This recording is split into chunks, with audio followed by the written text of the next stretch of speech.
everyone, and welcome to this new edition of GM Web3 dedicated to MultiversX, like every Wednesday, except today at like 8 a.m. UTC, live on Twitter, YouTube, and Twitch today, of course. I'm very happy to be there with you. We have a big program today. With first of all, we will receive the founder of Soul Protocol, Ahmed, who will join me in a few seconds. And after, with all my guests, we'll speak about what happened yesterday on MultiversX.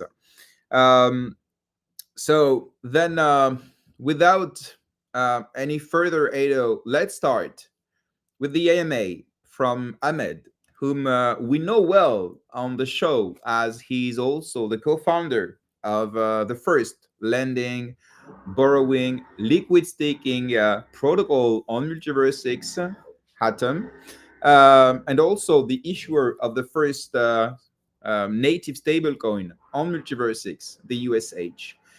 Before I receive him, I should also point out that Hatam is the partner of this show for months now. And so you can find all the link in the description of the video, YouTube, and also on podcasts after the show, so you can make your crypto work with their highly intuitive platform, Hatam Protocol. However, this AMA is not sponsored. So it will take place like any other AMA I've hosted before. The questions were not sent in advance to Ahmed, and you can submit your own questions in the comment at any time.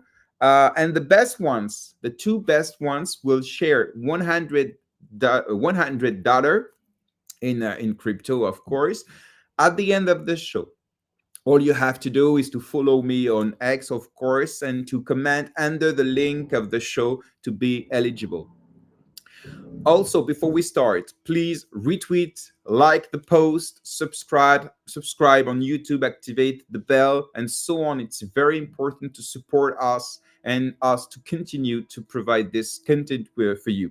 I'm counting on you to give us strength for this show today. And now, let's welcome today's guest, Ahmed.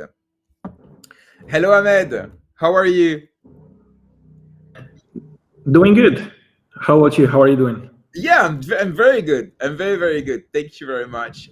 Thank you for coming this morning. I don't know why my webcam is struggling being fixed, but I hope it will be okay. Can you hear me well? Can you see me well? Everything's fine? Yes? Perfectly. Okay, so thank you for taking the time to come. I know you are, I'm sure you're working hours and hours on Soul and Atom and so on. And thank you for accepting my invitation for this 1 hour AMA. So we can, deep dive a little bit on Soul Protocol. And first of all, Ahmed, can you, for those who doesn't know you already yet, what's your background? What led you to create Soul Protocol?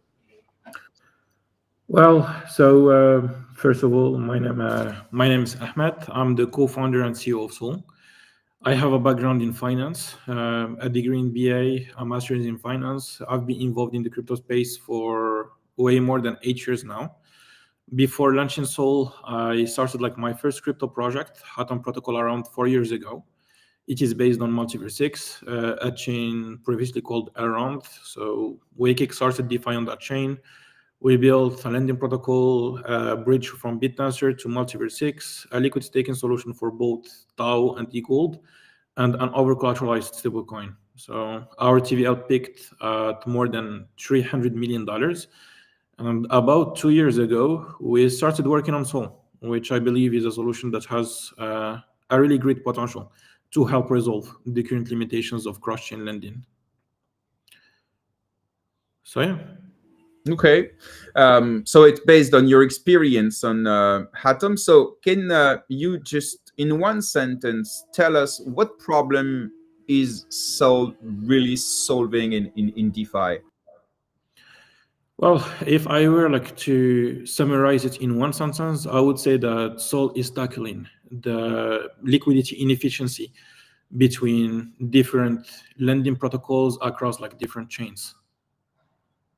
It's very clear. And so the first question, and after we'll deep dive into the technology and maybe the mechanisms that you build. But first, why build on top of Aave, Morpho, and other DeFi protocol instead of competing with them? I mean, have you thought before maybe to try to compete with them with the experience of Atom on MultiversX? So let's say that our experience, like through Hatam, allowed us, like besides allowing us to gain like a lot of expertise in DeFi and in lending more precisely, it also like allowed us to highlight key inefficiencies in cross-chain lending, and which is what led to the initial concept of Sol, and also like directed us toward trying to tackle like this issue.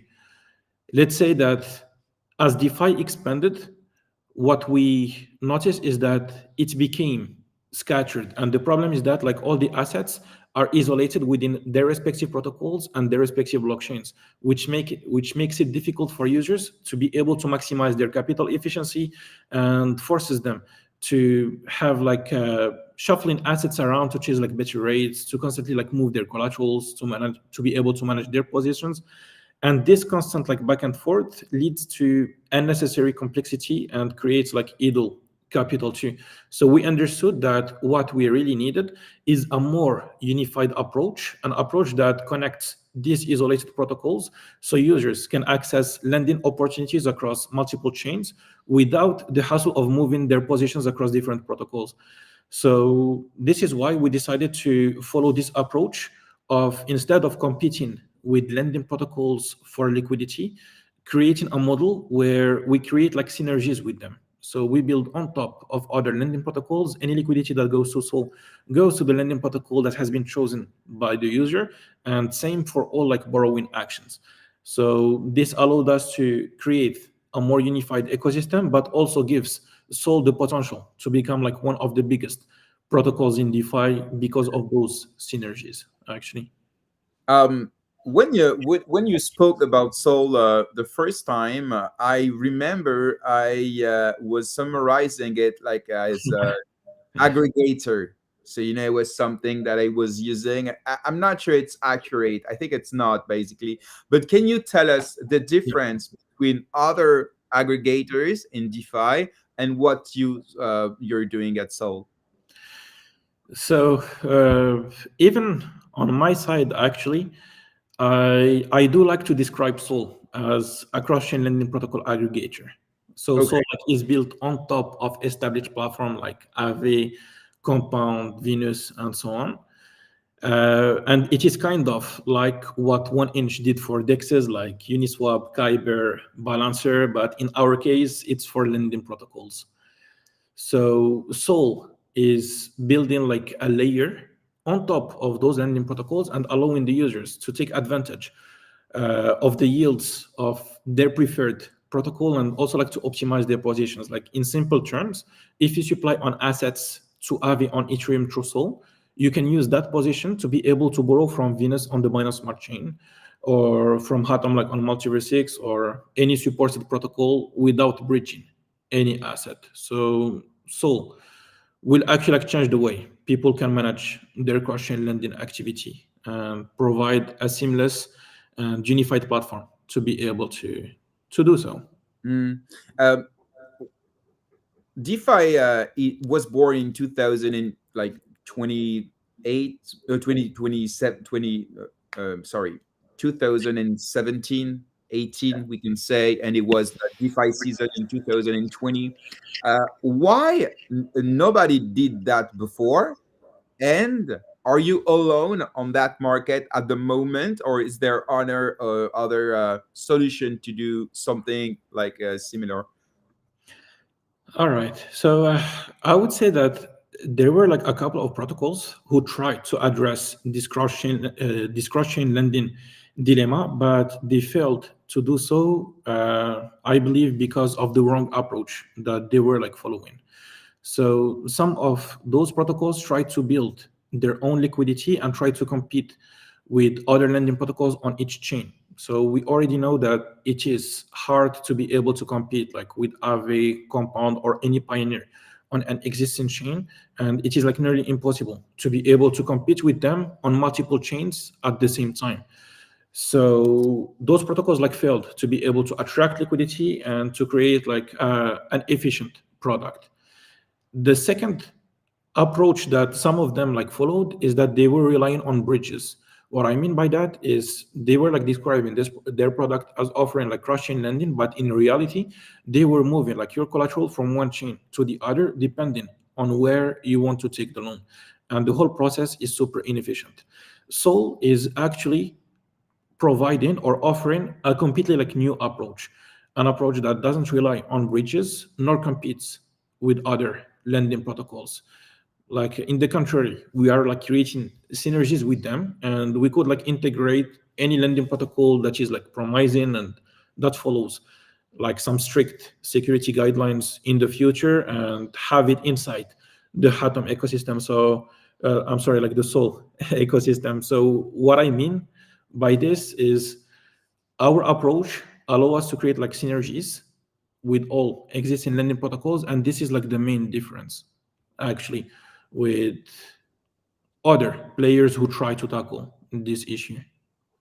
Okay, let's try to speak about the mechanisms, the technology, and my first question will be about liquidation. So, how will you manage liquidations across multiple chains and in real time? So this is a very good question actually, and a very like interesting topic. So for us, what we try to do is to create a model where everything happens similarly to how it takes place in traditional lending protocols. But the only difference is that here it happens in a cross-chain manner. So there are like two main things that needs to be taken into consideration.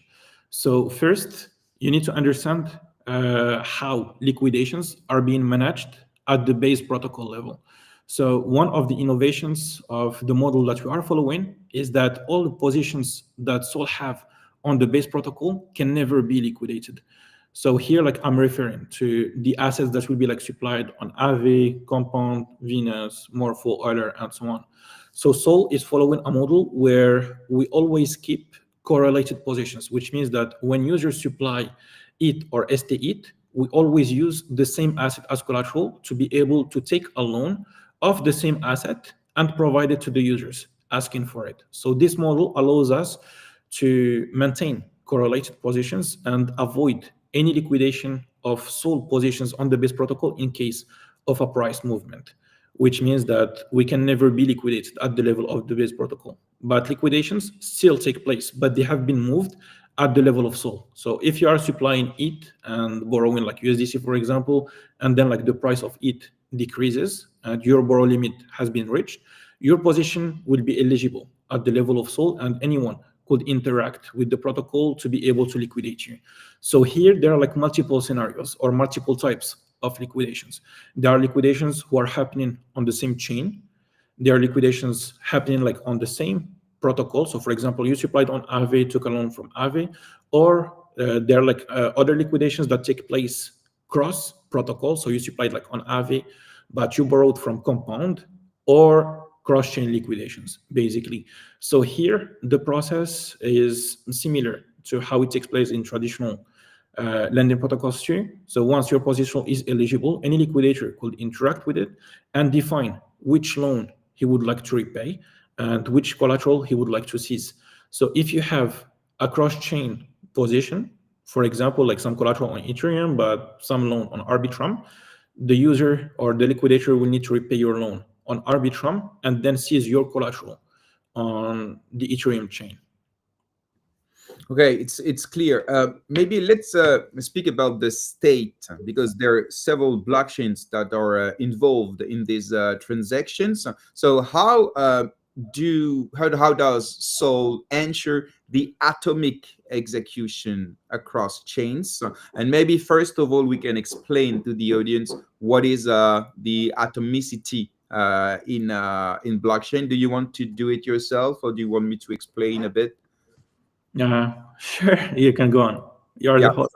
The atomicity is the fact that when you have a smart contract, you have a if and you have a then, and so the atomicity enable to have that you don't have the then if the if doesn't happen. Okay, so I'm trying to explain it very simply. I hope correct me if I'm wrong, but this is what I understood. And so when the if is on a blockchain and the then is on another blockchain, so it's called cross-chain atomicity. So my question is, how does Sol will make it possible and will avoid any risk? So let's take an example. If I don't know, I borrow, if I lend on Ethereum, and imagine the transactions fails on Ethereum, and if I wanted to borrow at the same time, for example, on another chain, what will make it impossible on the other chain to make the transaction possible if the first one it has failed? Sorry if I'm not clear. Yeah, it's okay. It's clear. No, it's very clear. It's Yeah, very no, clear. if it's clear for you, I hope it's clear for the audience. But feel free in the comment to tell me if you need any more explanation. But it's, in my opinion, one of the biggest risk and pain point when you're cross chain. So let's say that to understand like what is Sol is like concretely a set of smart contracts that are being deployed on each chain that we are integrating and on each money market and lending protocol that we want to have inside the ecosystem, like basically. So one of our key innovations is that like we're not relying on bridges. So what we do instead is we are using cross-chain messaging technologies like layer 0, XLR, wormhole, or CCIP to communicate between networks. And this allows us to track users' positions and also like enable actions like adding collateral, borrowing, and so on.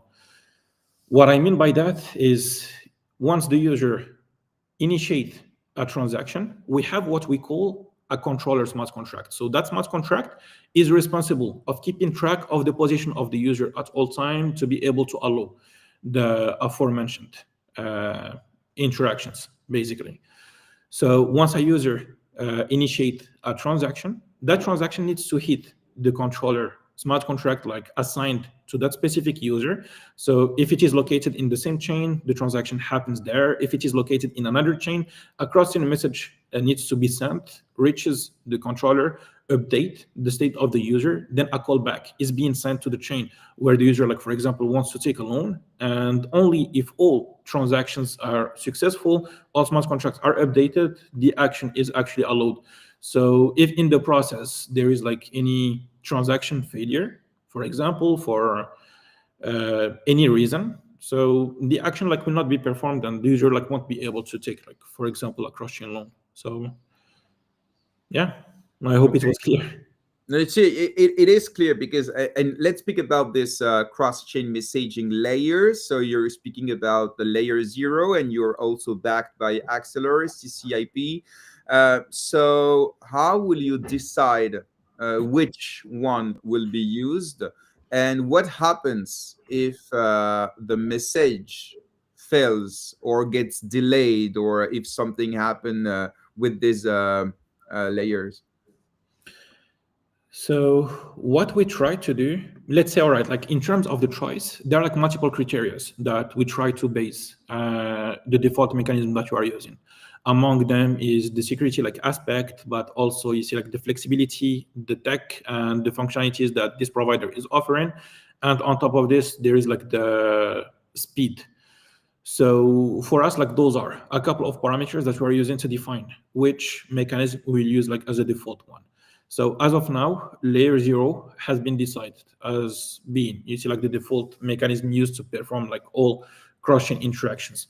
But the beauty of Sol is that it has been made in a way that it is censorship resistant.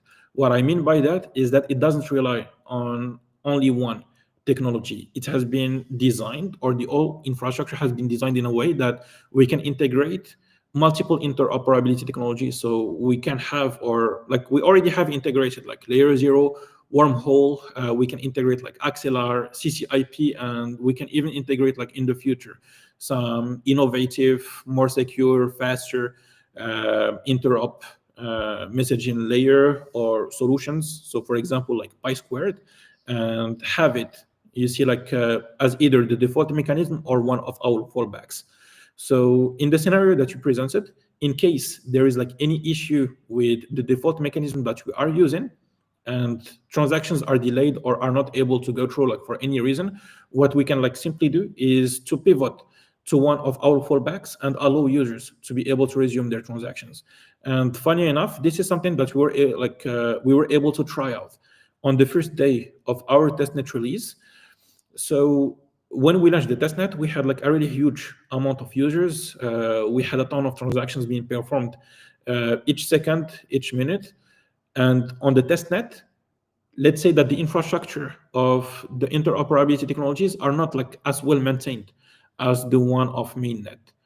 So what happens is we broke the infra of layer zero like in a way, and transactions like were not going through for users. And what we were able to do is just like to switch to wormhole, and users were able to perform or to resume their activities and continue with the testing. Okay, very clear. I will take some questions from the audience because we are in the tech part, we can say, and after I will continue with the token questions and so on. Maybe first of all, so yeah, you mentioned a few protocols that you will be integrated at the launch. Can you maybe remind us which protocol will you be integrated with at the beginning? It will be mostly EVM ones, and after your maybe ambitions about not EVM ecosystem, I let you explain a bit. So the goal of Sol is to unify between lending protocols and the liquidity of different like chains. Initially, what we want to do is to start like with the lending protocols with the most liquidity and the biggest user base, basically, but also the ones who are like following some strict guidelines in terms of security aspect, who are not like never exploited in the past and so on. Let's say that our goal through Sol is not to expand to as many chain as possible and to integrate like all lending protocols, but to follow a conservative approach at the beginning and only integrate the chains and the protocols where there is like the most liquidity and the ones who are like following some strict guidelines in terms of security aspect, having like a governance implementation like clear and transparent too. And Sol has also been created like in a way that it is chain agnostic, which means that it can be integrated to any EVM or non-EVM chain, as long as we have multiple interoperability solutions available there. So I would say that as of now, the different like AV and compounds on the EVM chains will be integrated originally through Sol, and we are like still defining which protocols and which chain we could integrate like from the beginning during the minute launch. And after the minute launch, the community will also take part in the whole process and be able to define the direction of the protocol, which means where to expand, but also which lending protocol will be integrated. And of course, many of in the community were disappointed that it will not be live on MultiversX. You explained why, of course, many times, but let's explain it Yeah. once again. So why not at the launch, and will it be live maybe one day later? I'll let you the time to answer this. Of course. So among, you see, like the protocols that we want to integrate. So besides like Aave compound, there is also like Morpho, Venus, Euler2, and of course like Hatom. And as soon as Sol is established, but we also have interoperability like technologies available on MultiversX, well, we will be able to integrate that. But unfortunately, like it is dependent on some factors on which we don't have any control. So it depends like on the integration on how fast it could be made. So basically, it's the eternal soon about integration on XLR that we're still waiting for, and layer zero. Um, First, I heard it was just one of them, and like recently, I read that it would be better than to wait MultiversX to be supported by both. So what's the condition to integrate MultiversX in Sol protocol, or to make it supported by Sol? I don't know how to say. Sure. So for us, what is needed for Sol to be able to to work, basically what we need is just to have, you see, like one interoperability technology that will be live, actually. So this is like the real requirement. No, because you have backup. Yeah. So is one enough, or two, but two is better? This is what I understood. One is enough to make it work. Two is better to make sure that we have like a secure solution and we are like ready in case like anything happen. So we can see like multiple protocols, like Russian protocols on different chains, relying on only like one technology. So defining which one they want to use and relying on that. But the scenarios like that could take place is that if there is like any issue for like with that specific like solution, the protocol ends up in a situation where he's not able to operate. So this is why in our case we like to have a fallback mechanism just to make sure that we are like ready for all scenarios. And on our side, well, just to continue or to add a bit on the subject that you mentioned, so we are like in discussion with the MultiversX team. We've been discussing with this for multiple months ago, actually, and trying to explore, like both of us, the integration of layer 0 on the chain tree. Very clear. Another question is, are you in touch with major protocols, and how do they view Sol solution? Are they like bullish enthusiasts? How did they welcome Sol protocol? Well, we are like indeed in touch with big protocols. We are in touch directly like with the Venus team, with the Morpho team too, a couple of other lending protocols. And I would say that it is like very well received. We are like also in touch with many foundations from different chains. And for them, like let's say for lending protocols specifically, Sol is beneficial. You see, like for their activity, Sol acts in a way in a decentralized manner, so it doesn't require like any integration, and it acts also as one big user that attracts liquidity to the different lending protocols integrated, connect them with other lending protocols and with other chains too, but also allows the optimization of the borrow, let's say, not the borrow power, but the borrow usage inside their protocols too. So other users like from different chains would be able to take out loans and increase, you see, like the total borrow on their protocol, which will optimize their revenue, their usage, and so on. So yeah, we have like very good relationships with them. And so in about, I'm not sure like exactly how much, but in 6 p.m. like GMT +1 today, we have like a space with Blockworks. And as partners, like during the space, we have the head of ecosystem from Layer 0 and the co-founder of Venus, who will be like present with us. So yeah, I would say like this is a bit of information about our relationship with the different protocols.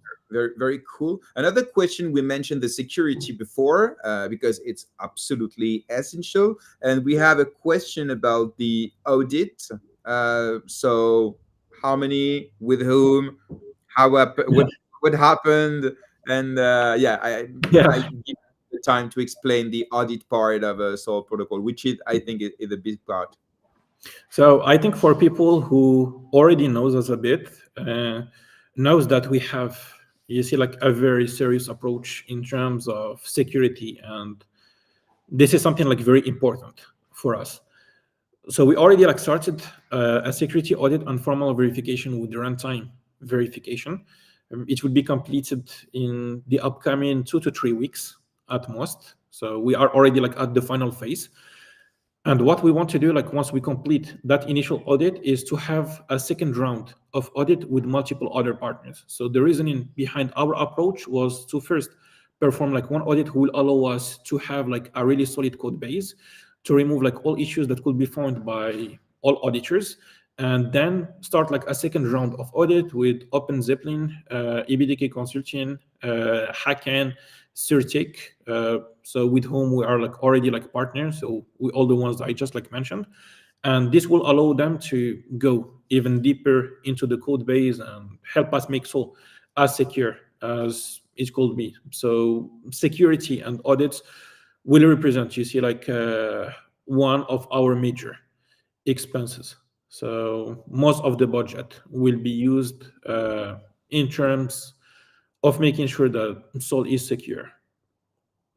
Okay. I'm a marketing guy, and I see that Saul is doing a great job in terms of marketing, collaborations, KOLs, but also you launched yesterday the Yap thing.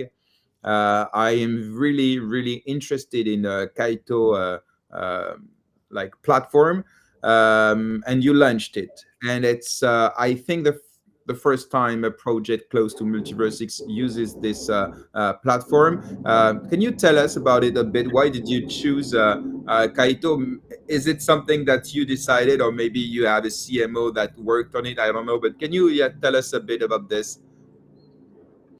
Well, I would say, yeah, like the team like is pretty big actually. So our CMO like played a major role in making this happen.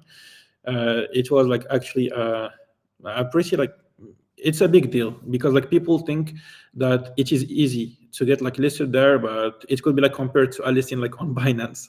Actually, you see, like it is like very hard to get, and for us, we think that it is like very good for the project. It enhances, you see, like visibility, exposure to allow us to target, you see, like a more vast audience to amplify the reach. And yeah, it plays like a big role in Yeah, terms of reputation and credibility too. it's very cool. You're playing with the good tools, in my opinion. Okay, let's speak about the So. What's the name of the token? How do you pronounce it? So. Yeah, like internally, like we call it the SO token, like the SO token. So token. Okay, let's SO, so put it like that. Let's speak about the token first. What will be the main utilities? And can you tell us about, like, of course, in a very summarized way, the tokenomics, the allocation, and of course, I invite everyone to go to the documentation about the SO token to know more. But can you tell us a bit about tokenomics and the main utilities of the SO token? yeah. So I would say like to understand the utilities of the SO token, what will be like really important to mention before that is the revenue aspect of Sol. So how Sol like can generate revenue first. Because like on the revenue side, we've got like multiple streams of income. We can apply a reserve factor on both the supply and the borrow sides. We can implement a base fee on each cross-chain borrow interaction, and this is especially like powerful since this revenue stream is tied to volume and not TVL, and it's a revenue model similar to Dex's, with the difference that we are not splitting the revenue with LP providers, but the protocol is generating that fully. We also collect penalties through liquidations and fees like from flash loan services. We can integrate solutions like Stargate and earn a portion of the fees they charge for any liquidity we are routing through them. So the protocol has the potential to generate like a considerable amount of income. And our goal is to make Sol a utility-driven token and to directly link it to the protocol itself. So in terms of utility, besides governance power, we will implement a buyback module where all the protocol revenue will be used to buy Sol tokens from the open market. So this will create like a constant buying pressure and also will drive more trading volume toward the token. Then those Sol tokens will be redistributed across the different money markets to boost yields offered through Sol and to always ensure that they are like more attractive in comparison to the ones of the base protocols, which means that like Sol is replicating the same yields of the base protocol. So if Aave is offering like 7%, Sol will be able to offer 7% supply APY and additional yields that will come from the revenue of the protocol itself. After that, like token holders will be the one. Yes, I'm sorry. Interrupt, and I hope you will not forget what you were about to say, but I recognize the Atom touch, generate revenue, and to redistribute it to the users. And when I speak about tokenomics with project I receive for years now, it's not obvious to speak about revenue, and I think it's one of the biggest problem in Web3. Yeah. It's about revenue. Uh, Tokens and NFTs and so on, issuers are mostly speaking about valuation, debt, and not revenue. So, to be completely honest, I appreciate it doesn't say anything about the success of the project, but the vision around revenue is indeed very accurate, in my opinion. I'll let you continue. No, I agree. Maybe just to give a couple of comments of what you shared. So for us, having a strong like organic model is like very important. You can see the effect that similar like model had on Hyperliquid. So they are buying approximately, you see like $1 million of their token like a day, and this is why everyone is super bullish. So Sol can also generate, you see like a lot of income per day, especially like through the cross-chain borrow revenue stream that is based on the volume that will be generated through all borrow interactions by Sol. In comparison, like with Hatam, so with Hatam, we also like try to follow a similar model to have like everything organic and to base it actually on some real foundations, like on the revenue one. But the market, like the main problem is that like the market is teeny, and we don't have, you see, like multiple revenue streams, such as like the volume one that I mentioned, like about Sol. So Sol market is like, or like the like the market that Sol is actually targeting is 100 times higher than the one of let's say that Hatam was working on. Like if Hyperliquid was building on MultiversX, he wouldn't be generating like as much revenue as it is like generating around. So this is, I would say, you see, like one of the important things to take into consideration is that like Sol is actually targeting a market of multiple chains at the same time. So the revenue generation could be huge and the growth potential too. And to resume on the utilities of the token, so we went over like the governance power, the buyback modules, the fact that the revenue that will be generated and used to buy back will be redistributed on the different money markets to increase the yields and to have a way to attract like even more liquidity. Then token holders will be the ones defining what we are calling the gauges and emissions, which means that they will decide on which money markets will receive the revenue, but also how much will be allocated to each money market, which means like how it will be split among them. This is Besides the governance part. I'm sorry? This is the governance part. Well, it is linked in a way to governance, but we are calling it like gauges and emissions. Governance will allow you to create like proposals to define like the direction of the protocol, which chain it should like expand to, which protocol it should add, things that could be like modified in terms of the infrastructure. And gauges and emissions will happen periodically and will allow users to vote on where they want to distribute the revenue of the protocol. So they could decide to distribute that like in a more efficient manner, depending on which money market, for example, is attracting like the most liquidity, where there is like mostly like borrowers, or depending on their preferences, where some big holders are holding, you see, like some of their positions and where they would like to receive like some revenue generation. But even like for those additional yields, they are not like distributed for free, or what I mean like for free, they're not distributed on all, you see, like suppliers directly. So we will also be introducing a position boosting module where users must supply liquidity and participate to the overall activity of the protocol, but also hold SOL tokens and boost their positions to be able to earn a share of the protocol revenue. So the goal is to build a sustainable ecosystem that is like really like rooted in real utility and also like long-term ecosystem growth. Okay, I have a funny question for you. So will be rich with SO token? Of course, it's a joke, and yeah.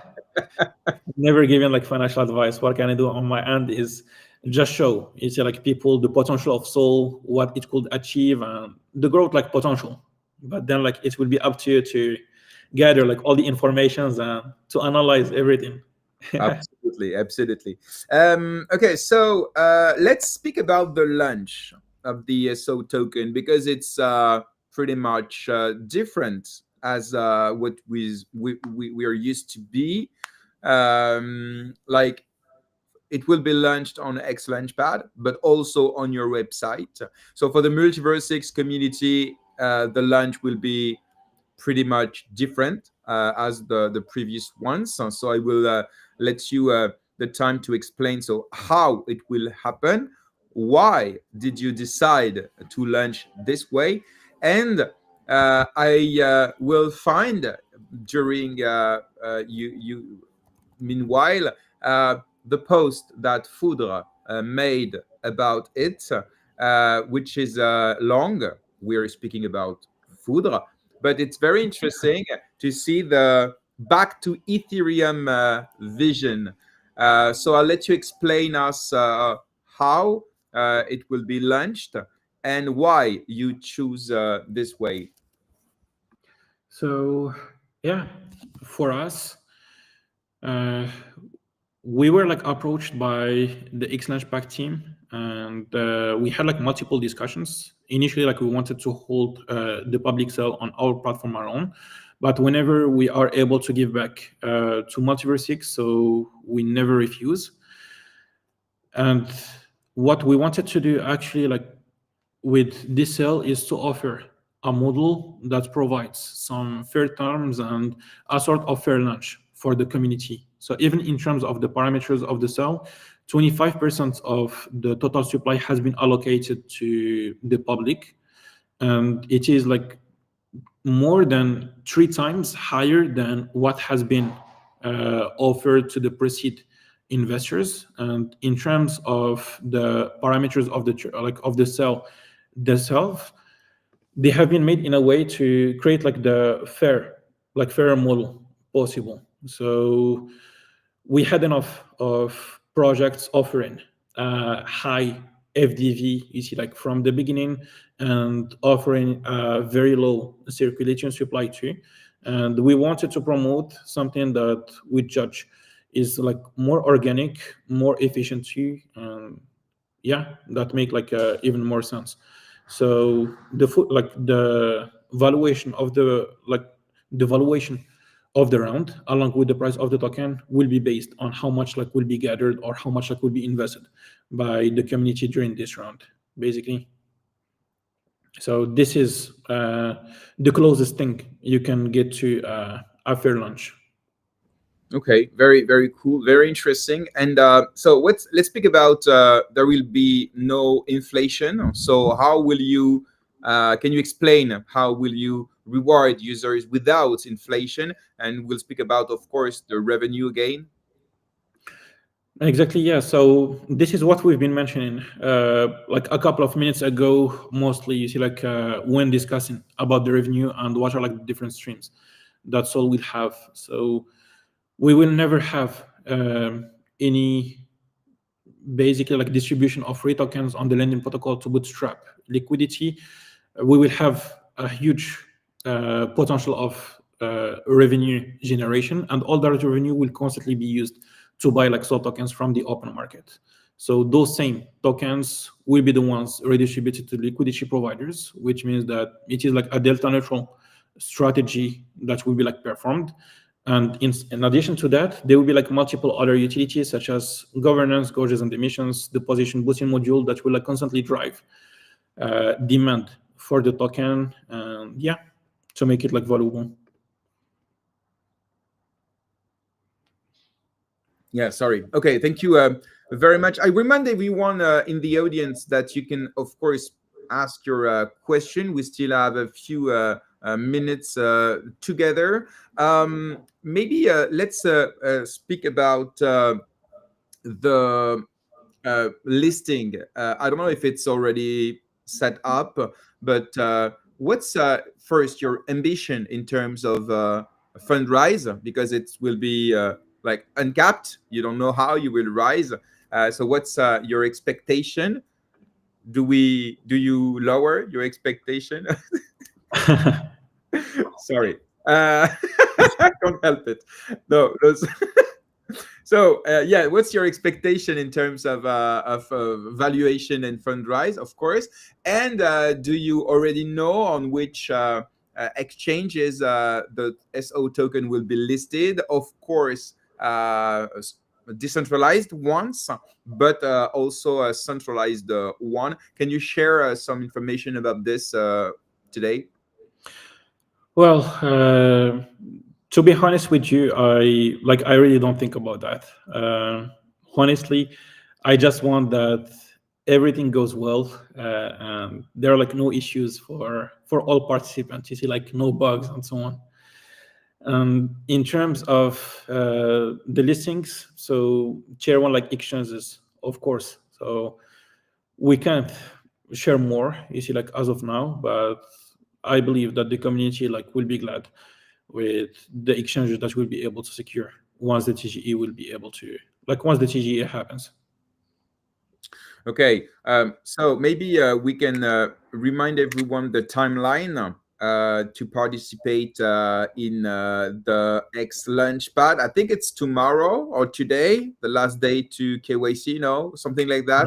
It's not the last day to KYC actually. Okay. So tomorrow, so like just to recap, the KYC process started on X Launchpad, I think for about 1 week approximately like ago. So users were able just to save some time and like do the KYC in preparation like for the sale.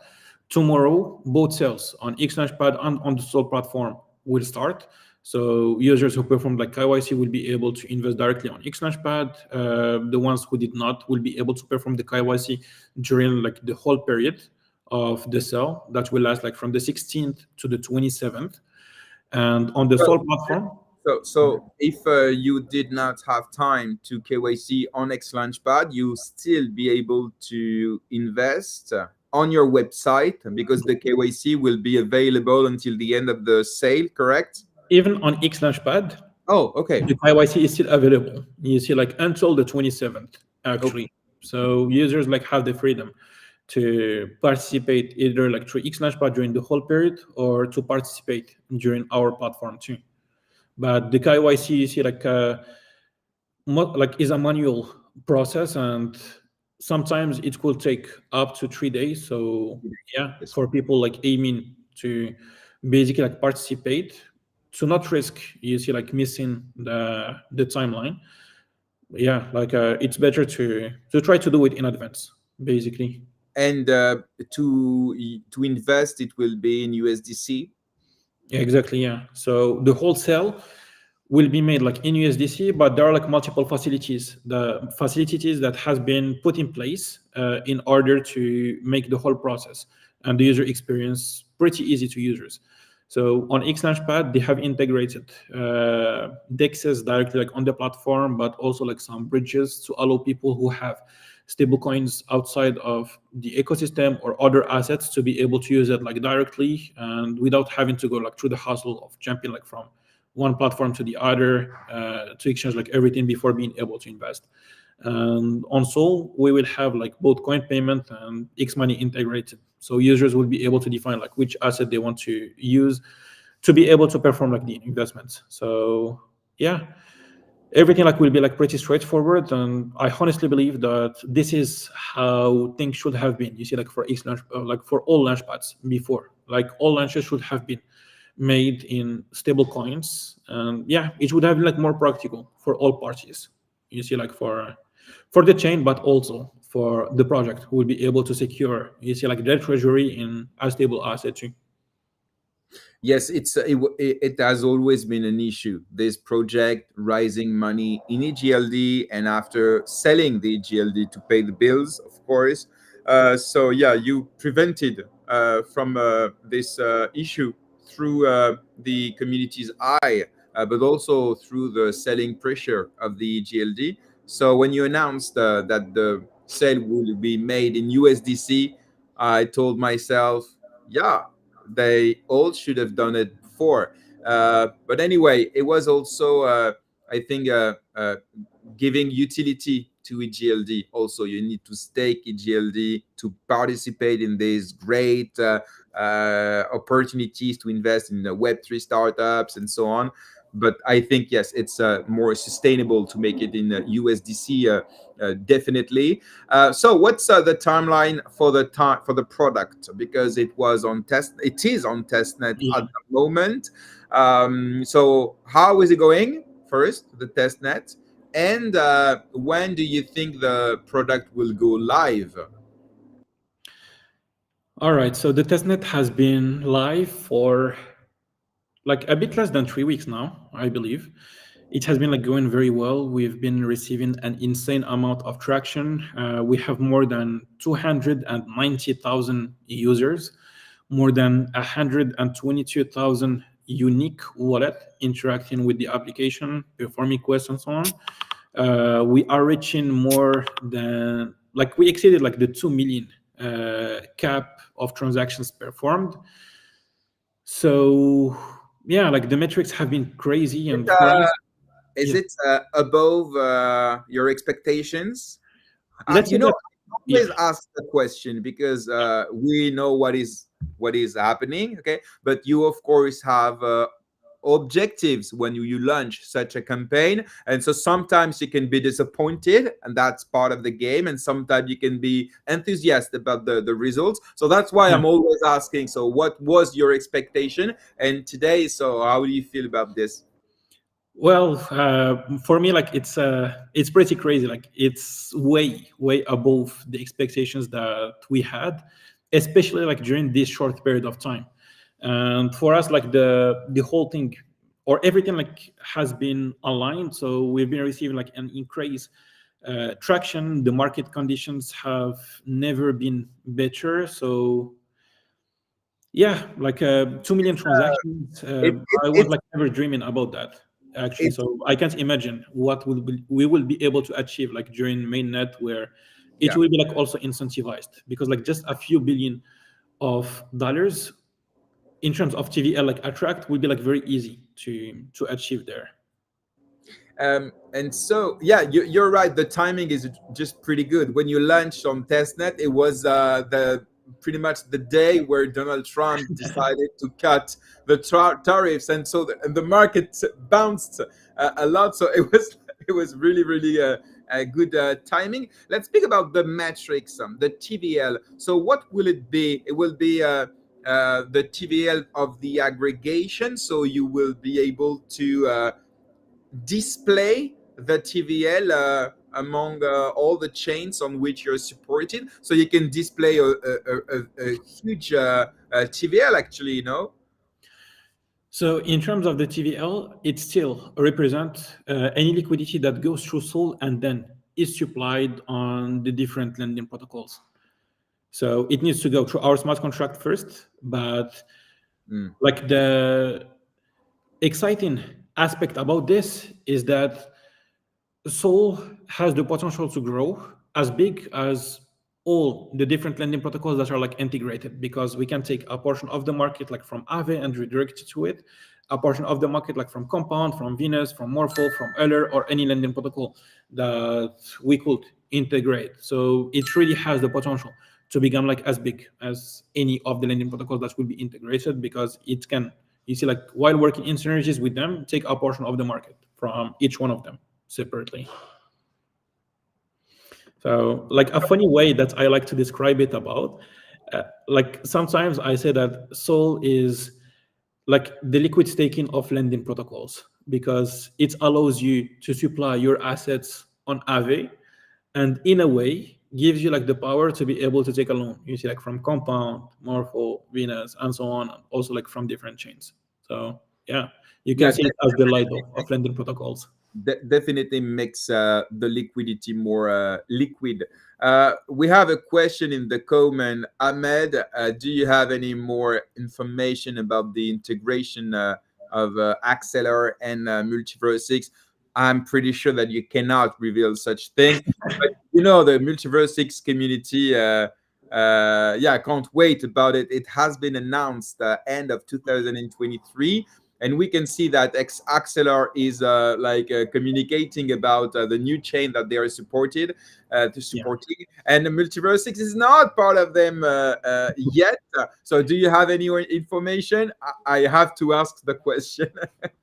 Yeah, I would say that without like divulging things that are like a bit confidential, what I can say is the Axelar integration is imminent. So the team like has been working like very hard on the MultiversX side, but also like on the Axelar side to make that happen. It's already like on testnet. It has already been audited, and now it's just like a matter of respecting. You see, like a certain agenda, a certain like timeline. If you see what I mean, to be able to have this live, basically. But yeah, I would say that it is like pretty imminent. Like there isn't like much things left to be able to launch it. Everything is pretty much ready. Thank you, Ahmed, for this. We still have a few minutes, so let's say if we have any more questions. Will a SO token be an ESDT from day one? So let's say that the SOL token is or will be like an ERC20 token, and it will be bridged to MultiversX. So yeah, it will be like an ESDT in a way, but a bridged one. So users will be able to use it here, and yeah, also Like like like interact with it like the PEL token. It was in the a same. way. But the difference is that you see, like for SOL, it's not like specific, like Sol is not specific to any chain. So users of Sol will need to be able to have the possibility to stake it in the booster, not only on Ethereum, but also on Arbitrum, Polygon, Avalanche, Optimism, like any chain where like integrated into Sol with which they want to interact or where they could hold their position. So it will be launched like in ARC20, but it will be bridged to all integrated chains actually.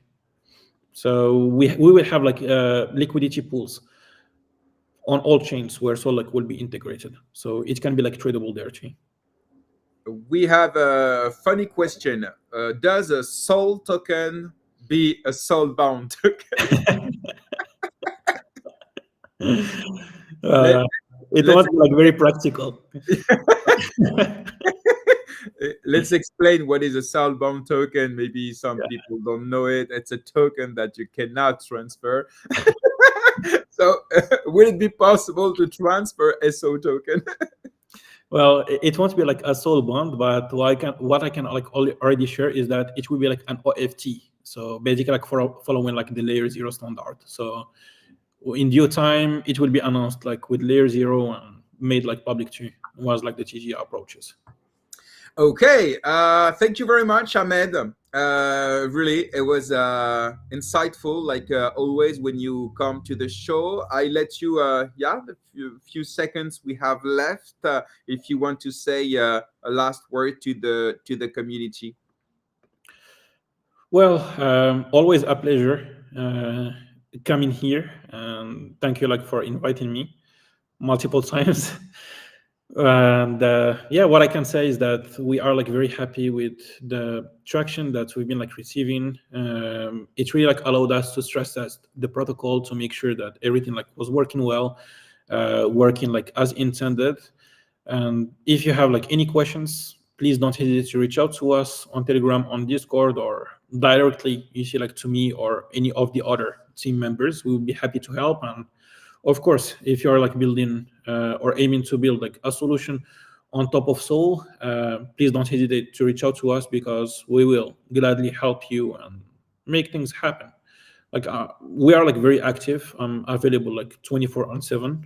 Literally, you can just like try to contact me and yeah. Okay. Just the last thing, are you coming to Proof of Talk this year? Because last year you won the pitch contest. So Yeah, will you be there this year, Soul, and maybe especially you, Ahmed? I might. I might. Like Sol will be there for sure. Last year was an incredible like experience. We won like the first prize, and it meant a lot to us because on the second position we had, you see, like some really big projects such as like usual too. And yeah, we've been invited to this second like edition just to attend as a partner. So Sol like will be there. We'll have like a couple of team members that will be like present. Yeah, maybe I will be there too. Just trying to confirm a couple of meeting like with different partners, but yeah. Would be cool, and yeah, Benjamin would be there too. Um, Thank you very much, Ahmed. Take care, and yeah, see you around on GM Web3. Thank you. Wishing a good day and yeah, talk soon. Bye. So 1 hour, we respected the time. Let's move to the second topic of today.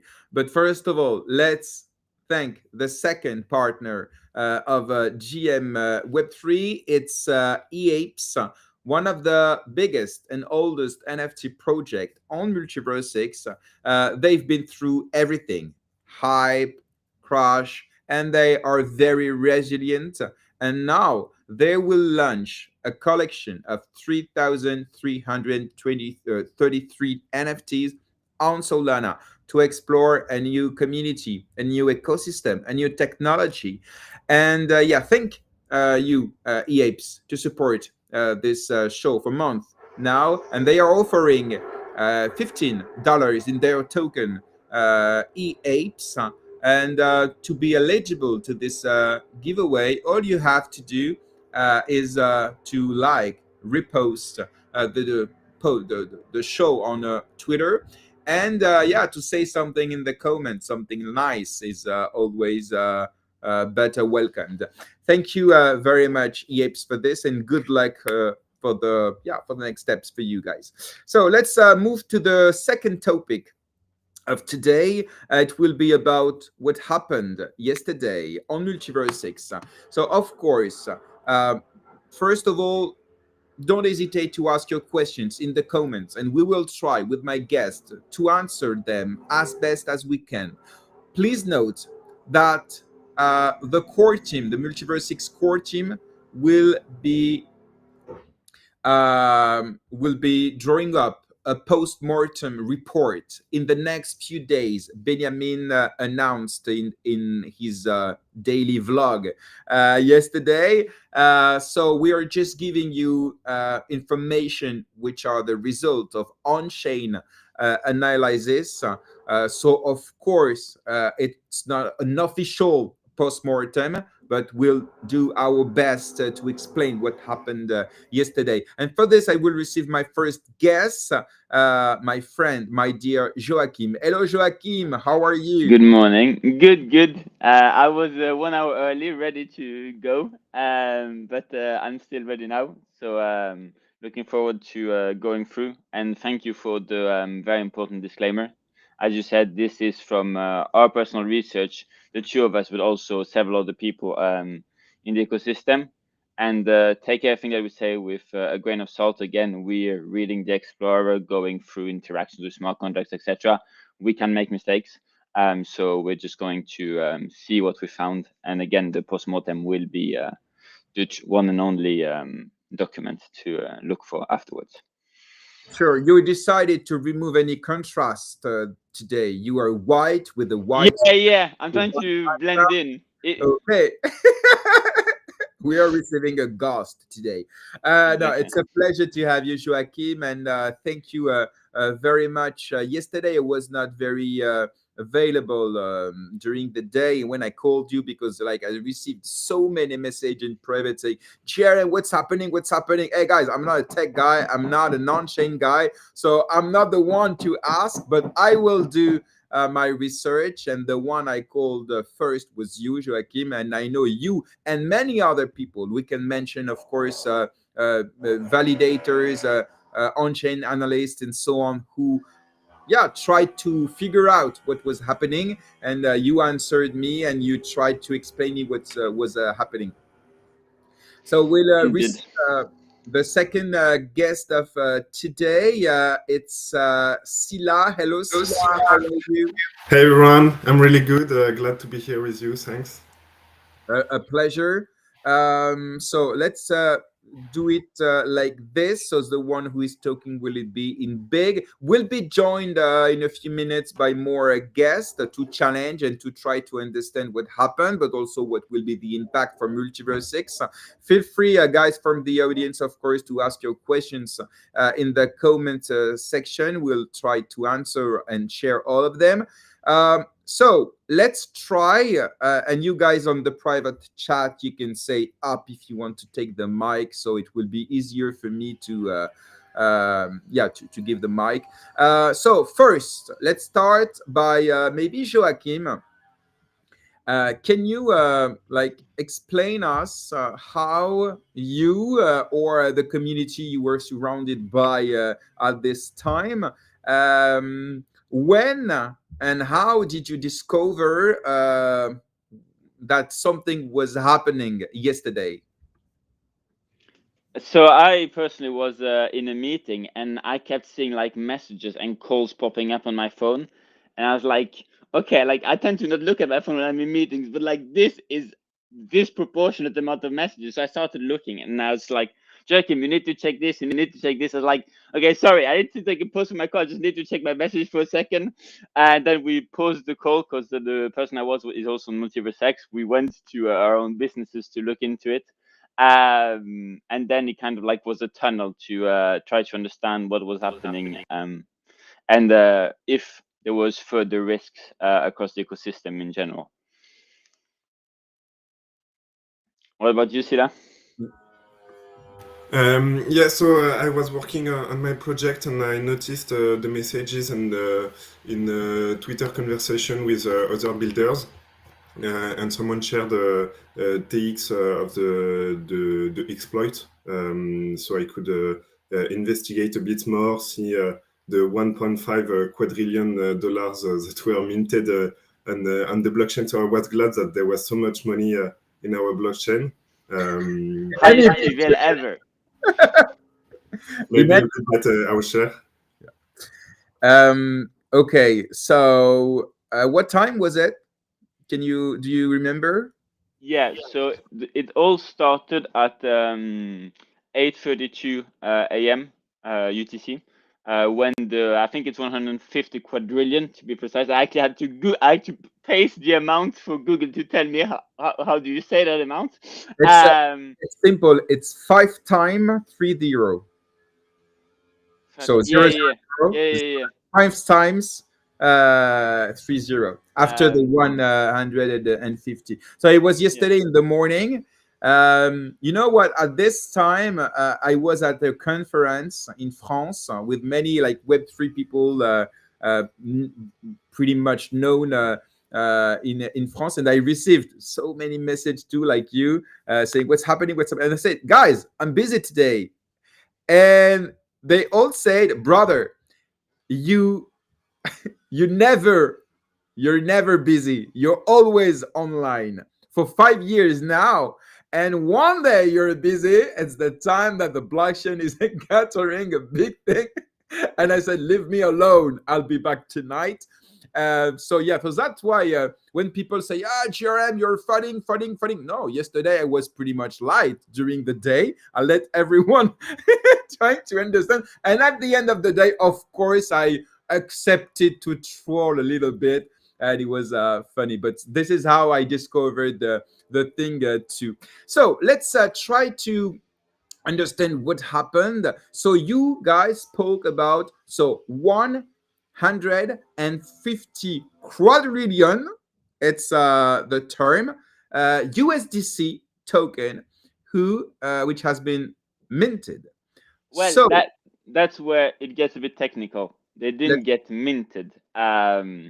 But I don't know how you want to organize it, but I can go through the events Yes. to explain it. Let's go. And if I need to interrupt, if I want to know something You, more, I will. I And know you will do it, so Sylla, move forward. it's too long, Joaquim. And Sylla, of course, feel free to write up in the comment to jump anytime. But yeah, let's go, Joaquim. Cool. So as you say, at 8:32 a.m. UTC, 150 quadrillion USDC appear out of nowhere. They are sent from a multi-sig smart contract that was deployed 52 days earlier. There is some speculation, but again, we're going to be very light on speculation on purpose, that they actually made a mistake, that they have forgot that the USDC only has 6 decimals and not 18, and that they maybe were trying to only extract 150,000, but because they forgot the zeros in difference with the decimals, they actually printed 150 quadrillion, but that is just speculation. And obviously made the transaction way more obvious than what was expected. Again, it seems to, and I'm going to say that a lot, that loophole was discovered around 30 days ago. While performing, maybe by mistake, actually, a transaction to withdraw 100,000 LUCX, a token I had not heard of, that were not in the bounds of the smart contract and yet came out. They tried again 20 minutes later, and it worked again.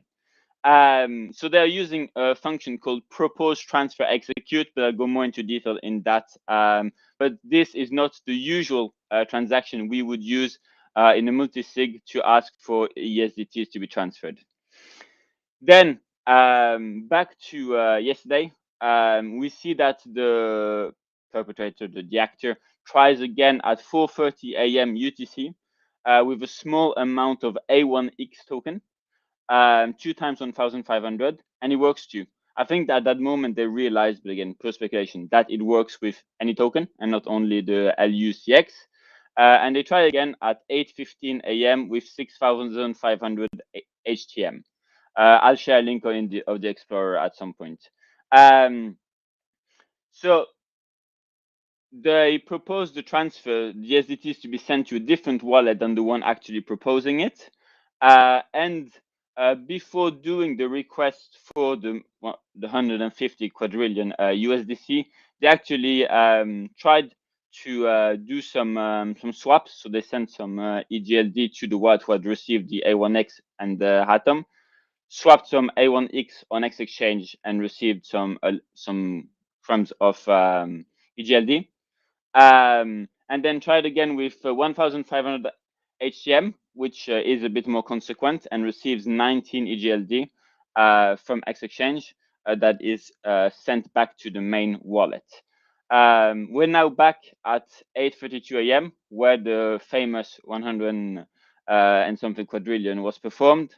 20,000 of those USDCs are swapped for a bit under 1,000 EGLD, which again are sent back to the main address. At 9:15, the wallet decides to send all the USDCs to the burn wallet. It's the ERD1 dead.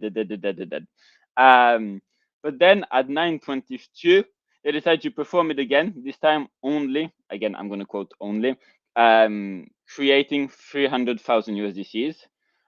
20,000 are converted on X Exchange again for 970 EGLD. And then a massive sell order of 280,000 USDCs is created on Exchange, where 50,000 after some minutes are filled for several thousands of wrapped EGLD. When at 9:57 the user tries to unwrap those WEGLDs, it fails because the team has paused the wrapped EGLD token, and they are not able to do anything more with those.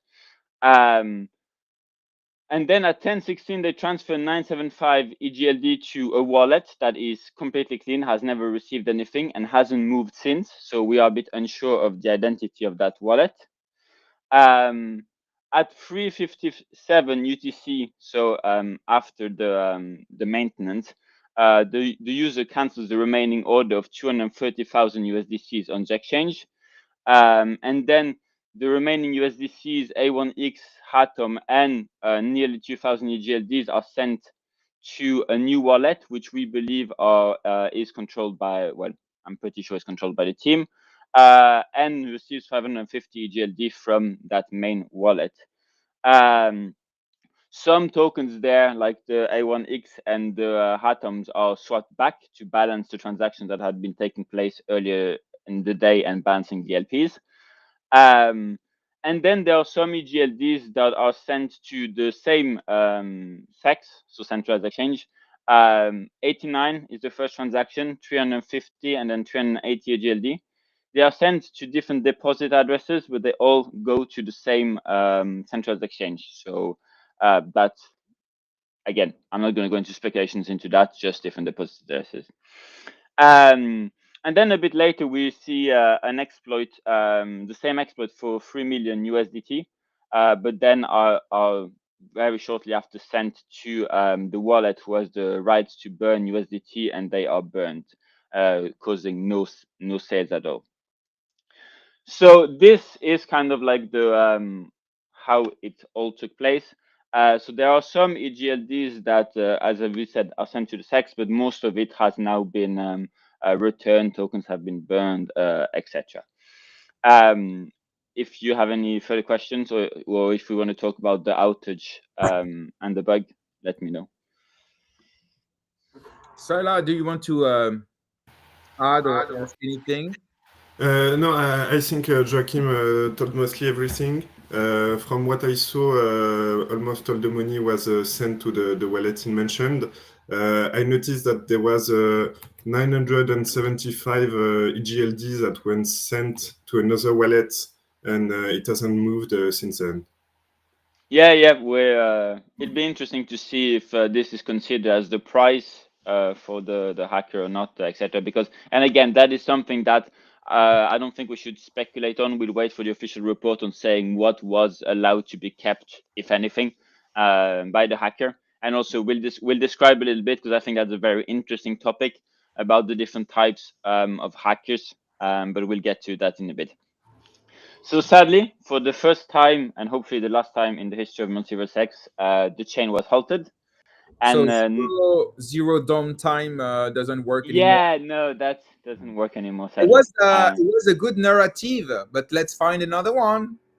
No, to be honest, like it is something. And you remember we've had I can't remember, Olivier, I think, from Solana, who came to GM Web3, and like, it is like most things, like even a regular Web2 server, you want it to have 100% uptime, but like, I think it is to a certain degree idealistic to think that nothing wrong can ever happen. So well, you know what? It was so far so good until yesterday. No, but you know what? You know why I'm trolling? Of course, it's normal that the network can and will in his entire life be breakdown. That's like part of the game. It's normal in every technological infrastructure. What is fun and why I'm trolling a little bit, it's because it was one of the things that they repeated like for a month and years, that we don't we never stopped the blockchain. The blockchain never broke down, and especially by attacking the other ones who knew this event. So that's why I am tempted to troll a little bit. But of course, fundamentally, I agree, and you know more than me. You are tech guys, that it's part of the game. It's normal. What is important is not if a network never breaks down. It's how long it will take to put it back. First, we'll speak about this. Yes, and second, that is a very important part. What will be put in place to prevent this situation to happen again? So I think it's what will be interesting to analyze. First, question for you guys. They spoke about a bug. But it's not a protocol issue, it's a bug. So, I'm trying to understand. So, can you tell us in a very cold way, okay, what is it? How do you call this kind of thing? Is it a mistake? Is it a human mistake? Is it something that was forgetting in the code? Is it a situation that maybe the core team didn't anticipated? So how do you analyze the mistake, as far as we know, of course? Yeah, do you want to say something, sir? No, go ahead. I think you Okay. understand the bug more than me. So the reality is all the bugs have a human error behind them, right? Like you can call it whatever it is. By the end of the day, there's always a human error. Like there is either it can be material, like something hasn't been soldered properly, etc., or it can be programmatically, which was the case here. So basically, the function that was used isn't supposed to be used for that use case, and basically because of that, there is kind of like a basic if check that seemed to have been missing to check that the smart contract or the address for that transaction has the actually required balance. And that's why I said it's very important that actually the tokens aren't minted, because the smart contract didn't have the authority to mint. As far as I know, the supply actually didn't go up because the protocol wasn't made aware that new tokens were minted. What happened is that there was a transfer that was triggered, and the transfer didn't check the balance. It just forgot that to do that, and so the transfer would send tokens that in theory don't exist and update the balance of that wallet, and therefore allowing them to move further. The fix was fixed very quickly by the team working on the VM side, and the downtime was of around 2 hours and 32 minutes when no blocks were produced, while the validators were upgrading to the latest version and obviously testing it. And then it resumed with the fix being patched. And if you look, for the people who are a bit interested, if you look on the GitHub and you look at the last release flag, you will see that like there's very few lines of codes that are actually changed. It is a very small fix, which is kind of like, yeah, again, it's just basically an additional verification that the balance is actually there. It's those kind of things where just like, yeah, it seems so simple and yet it's so easy to forget. Um, the thing is, Robert commented a post I did by saying it was audited. We are currently audited by and with Axelar.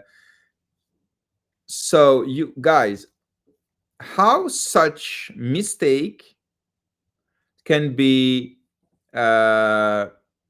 forgotten or can be unseen? Is it something like normal? It happens. It's part of the game, or is it really something weird? I'm really trying to understand, because when you tell me, okay, it's so obvious that you need to check the, No, so you know what I yeah, mean? yeah. So the reality is that like once you see it, it's obvious. But it is, again, it's an edge case because this function is not supposed to be used in that manner. So basically, what you do when you develop code is you write tests. And yes, we'll share the GitHub link. You run tests, and so basically you write hundreds of thousands of scenarios of everything that can happen on a chain, and each time you produce a new version of the chain, all those tests are run, and obviously they have all to pass to make sure that all that new code hasn't changed the properties in something and made it exploitable. The reality here, and that is part of it, is that this error, this bug, is actually a quite old one. It just hadn't been realized until recently. From, again, take with a grain of salt, but from what we've seen, it is at least 2 years old, if not longer. But no one had, because again, no one uses the smart contract in that way. No one had realized it. So basically, tests have been kept running and running and running and they all made clear because no one thought about that edge case. And obviously now new tests have been added to check for that. So even with, as you say, audit teams, etc., it is easy to miss it if you don't think about it. That actually someone could use that for that purpose. So yeah. Okay, thank you very much for your answer. Um, the question is, so we found out can you check Joachim, Javier from JX send us the patch on GitHub. So if you can share it to the audience, would be great. On Telegram, we have a chat about this. Yeah. So let's continue to try to understand. So you and the core team, of course, discovered the issue, and so they decided to stop the blockchain.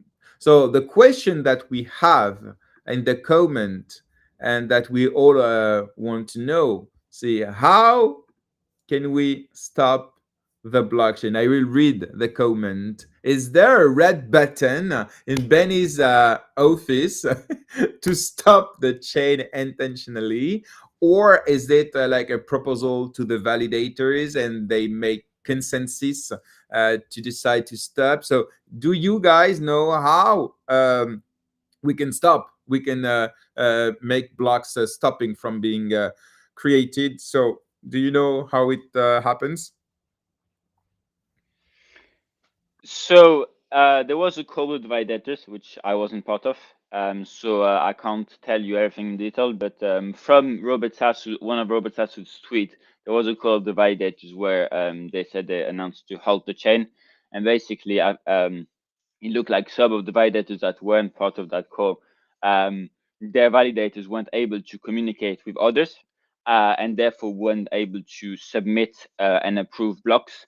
And also, it is important to know that before that happened, the MultiversX team decided to shut down the API infrastructures, and so the API. The API was working just fine during the whole issue. No, the gateway, for example, was down. Yeah, the Explorer was down, but we could still access the on-chain data through the API and internal or public one. I'm pretty sure the gateway was down, but I might be wrong. Well, at least I tried to Yeah, work yeah. on this, and I built a mini website to fetch the data from the event, and so I could get all through the API. But yeah, Okay. the Explorer was you couldn't access the Explorer. No, the Explorer had the like maintenance banner on it, but I felt like I did try to do some. But anyway, I know that the gateway was down. Why did they stop the Explorer? Why? My guess would be to prevent people from seeing what the issue was actually and try to replicate it before a fix was launched. Maybe, but as the data was still accessible through API, I don't know exactly. Yeah, that's I guess what we would call in classic Web 2 like a 0 day, meaning that you discover at the same time as everyone else the error. And here they were able to find, as we said, very impressive work by the whole MultiversX team on finding the bug, deploying, etc. There's no doubt on that. But basically, you are in a race against the clock because anyone else can, and especially on a blockchain which is open, can just look at the transaction and try to imitate it. And obviously, the more people do it, the more it becomes a nightmare to manage and isolate. Okay, thank you. Let's maybe continue. So, what do we know about the hacker, or we can maybe call him like an exploit user? Because let's maybe make the difference between both. A hacker will like be like a pirate. He will use code to try to to hack something. But as we can understand now, the guy or the girl, we don't know, just used a flow. So how would you define this guy? And after we'll try to understand if it was malicious, if it was like a white hat, if it was more like a gray hat, or it was just a troll trying to have fun.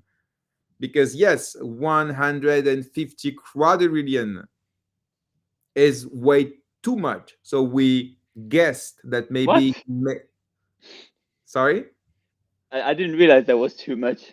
Yeah. So What's the US depth again? it's less. Yeah, no, it is. But US debt is 34 trillion. yeah. So it's way less. So Stop. he could have repaid. He should have called Trump. Definitely.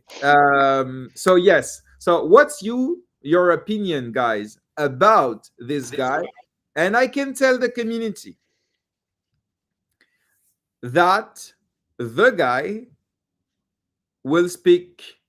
should speak sooner or later.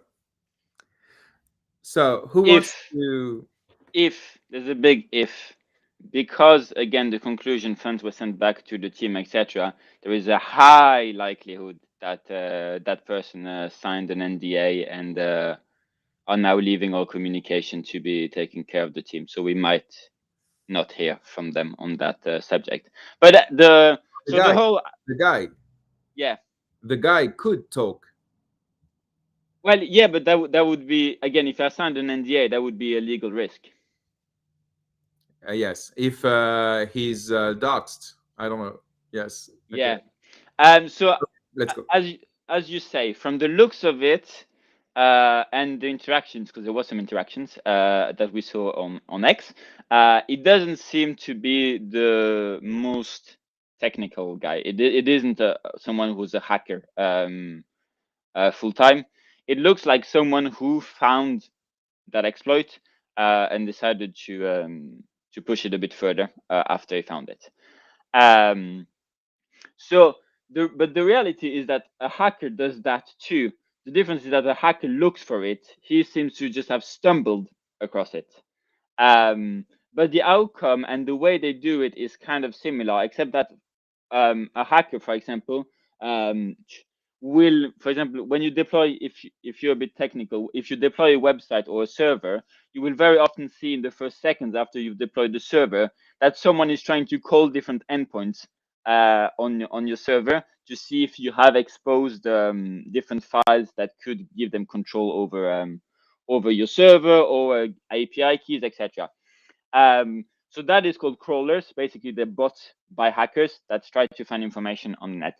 So this is kind of like voluntary trying to find things and break things. And then you have a bit the stumble, like in the same way as like if you order something on McDonald's and suddenly you see that you can add as many Big Macs as you want and it doesn't increase the price, you're still in theory doing something illegal because you are aware that is not how it's supposed to work, and you're benefiting from it. So you are, in theory, exploiting a vulnerability and could be considered a hacker. But I think that's where it's very interesting to discuss white, gray, and black hat. But let Sylla add anything if you. Yeah, on my side, I think the situation is a bit weird because, as we saw, he sent back the money at the end. We'll see if he sends everything or if he has a price for himself. And to know if he's more white or black out, it's a bit weird because his wallet was connected to activity since 2023. And I saw someone who told that the wallet was linked to a Binance KYC account. So if they were malicious, I think they would have started from a whole fresh account. But at the same time, as Joaquim told at the beginning, when he minted the 1,050 quadrillion USDC, it may be an error from the decimal amount. And when he burned it, he did it twice because the third time it's the same issue. He didn't put the right amount of decimal, so the amount burned was less. And we also saw him swap a USDC for wrapped egld or sending to other wallets. So it's not really clear when if it was with a good intent or a malicious one. When it was when he came into discussion with the MVX team to solve the issue. So I think the best would be to wait for more official information about from the MVX team or the concerned member to better grasp what happened. I 100% agree. I'll just add one thing. This, and I think that is an important definition to have. This can't have been a white hat. And I think it's important to discuss the definitions of the different types of hackers, because again, it doesn't mean that he had malicious intent, but a white hat hacker. I'm going to read the definition, and we can discuss it a bit further, because I don't want to make it sound like it's something personal. I took it from a security research website. A white hat hacker, also known as an ethical hacker, is a security specialist hired to find vulnerabilities in software, hardware, and networks that black hats might find and target. Unlike black hats, white hats only hack networks when legally permitted to do so.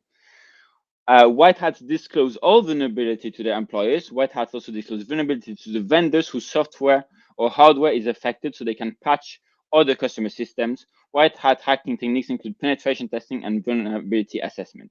So if we take what happened on the white hat point of view, the white hat might have realized that error on the mainnet, would have then checked what was going on, maybe done a discrete transaction on the devnet or testnet to not raise any suspicion, and so no one would replicate what he was doing, and then written a report and submitted the report to the MultiversX core team and saying, okay, I found this exploit.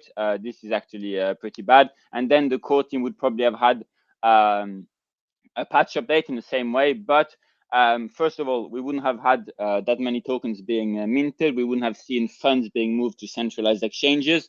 And most of all, we wouldn't have had the blockchain being halted at all, because that would have been taken care behind closed doors. So I would define what happened as a gray hat, and therefore like someone who did actually do the exploit on the mainnet, but decided to work with the entity being exploited, in this case, the MultiversX core team, on mediating for a solution. And so being a gray hat is a risk because you are doing something that could be considered as illegal. And that is where you have platforms that actually help hackers to be put in contact and protected with lawyers, etc., if they find such exploit or use such exploits to then get a bug bounty, etc. And I think that is where it's the last part of my topic is going to be about that. It's going to be about bug bounties and incentives. And again, now we're going back into speculation grounds. If there was clear bounties that were announced, let's say up to 100,000, if you found a protocol level flaw, would the actor have been more interested in then submitting it and claiming a bounty rather than actually exploiting it? And that's where I think that platforms like HackerOne, I'm going to take it as an example, I'm not sponsored or anything, is a platform where you have a lot of companies who put out and saying, if you find a vulnerability, depending on how important that vulnerability is, we can pay you between $500 and $100,000, depending on the companies. And a lot of very good ethical hackers use those platforms to gain a living, and by contributing in making the space much more secure. So I guess my takeaway is we should probably showcase and have bug bounties for blockchains too. I saw that, for example, Magic Eden, which is a Solana NFT marketplace, and well, now UVM too, but anyway, has massive bounties on that platform. So maybe it is something we should consider too as protocol and products on MultiversX. Okay, Sylla, want to add anything? No, I think, as Joachim said, it's important to have a bug bounty program to encourage white hat hackers to check the network, and if anyone finds a flaw, to have a clear process to report it and be rewarded for it, and to prevent malicious actors from being tempted to use it for their own gain. 100%. Definitely important, crucial, and really needed. So we can mention, of course, and we can congrat the core team, the validators, for being reactive, because the fix was made and pushed through the nodes in like less than 3 hours. It was a 2 hour and a half and something like that. So you told me, Joachim, that yes, it's a small amount of time, because we don't know. Some could think it's so long, 2 hour and a half. Can you explain? I'm sure for them it felt like days as they were coding it, because as you say, every second counts. You know, when yesterday you told me what was your position about the situation, you told me it was just a missing line, or maybe you're missing lines on the code. Lines, but yeah. So now we know that. Of course, when you tell me, I'd say, okay, so you just add the lines and that's it, and it can take like 5 minutes. Because I'm and you answered me, it's not that simple. So can you explain why it took 2 hours and not just a few minutes, according to of course? Yeah. So basically, as you've seen with Andromeda and all the previous updates, usually an update is diligently tested on a private testnet by the team. Then, as I was saying, it runs the batteries of tests that they do at every time they commit a Git to one of the main branches. And then it goes on the testnet, lives for a couple of weeks on the testnet, running all the tests on the testnet. Sometimes they have to reset the testnet. Then it moves to devnet, which this one has a tendency is a good way of testing, because this one resets very, very rarely. I think it's been over a year now since last devnet reset.